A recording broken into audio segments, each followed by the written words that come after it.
So and guys, and for today's video,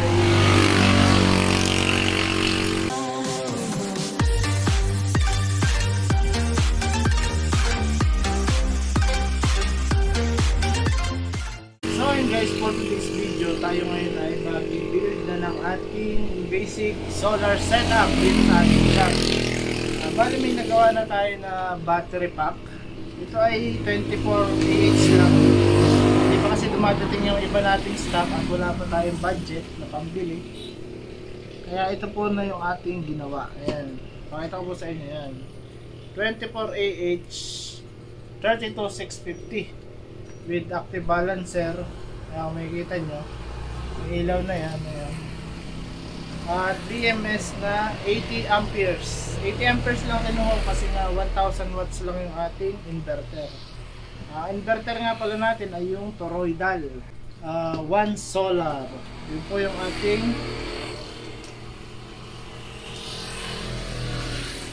inverter. So ayun guys, at ito yung ating inverter. Ito guys yung ating inverter. Ayan, mabigat. One solar inverter. Ito nga pala ay 1000 watts. At ayan, AC input, inverter at load battery charging. Nandyan lang naman at specs niya ay ang peak power niya ay 3 kilowatts. Rated power is 1 kilowatts. 12 volts po ito.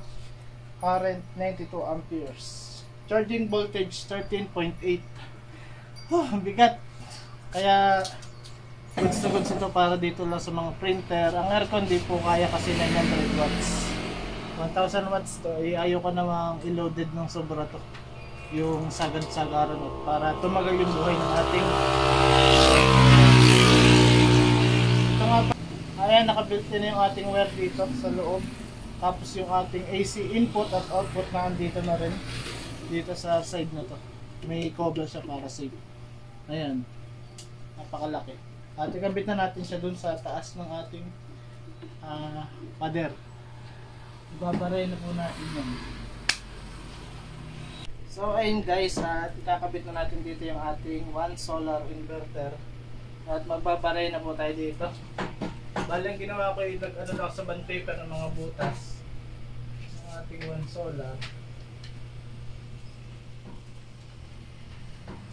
Para pag binotas natin sakto din sa inverter.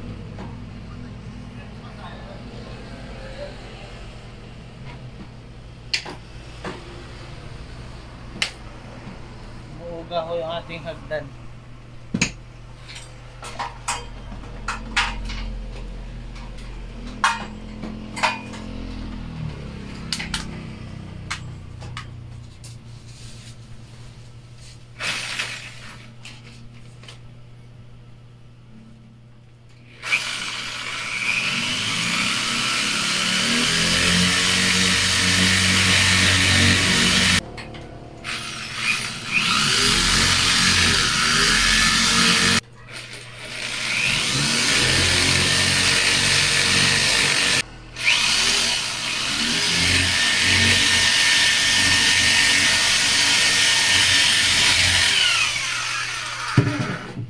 Guys, at maglalagay sa inverter at medyo mabigat talaga to.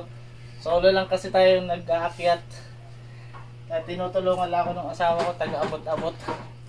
Ayan, mabigat to ating inverter, kaya ingat-ingat to kayo pag mag-install kayo nito. Tapos umuuga po yung ating hagdan.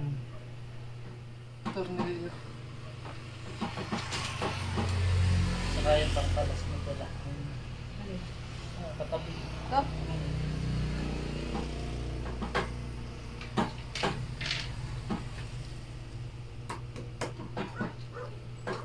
So ayun guys, nakabit na natin ang ating inverter.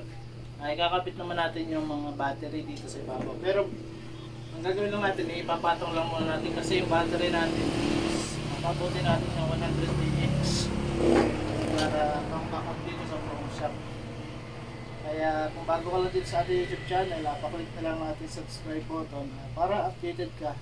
So yung tayo mag-upload na mga panibagong video. So ayun guys, at tatakit na natin itong ating battery pack na 24 AH with 80 amperes BMS with active balancer. Iakit na natin at ilalagay natin dito sa ating ATS sa ating inverter. Tatabi lang natin dito. So ayun guys, at pangalawang akyat na nagbare na din tayo. At bali ang gagamitin nga pala natin dito ay yung MPPT charge controller. Bali ito nga pala ay 12 volts, 24 volts, MCU solar charge controller. Ang kaya niya sa 12 volts ay 390 watts na solar panel. Kapag nag-24 volts naman kayo ay 390 watts din pala. Sa voltage lang siya nagkaiba, pero yung kaya niyang i-handle na watts ay same lang sa 12 at 24. So bali kapit na siya natin dito. Ito natin siya kakabit. Wala pa kasi tayong malaking design kaya okay na to. MPPT charge controller. Bali ito ay 30 amperes po ito. Okay na to. Ang basic build lang naman. Maliit na solid. Napakatibay. Umikita nyo. Nakakalog-kalog.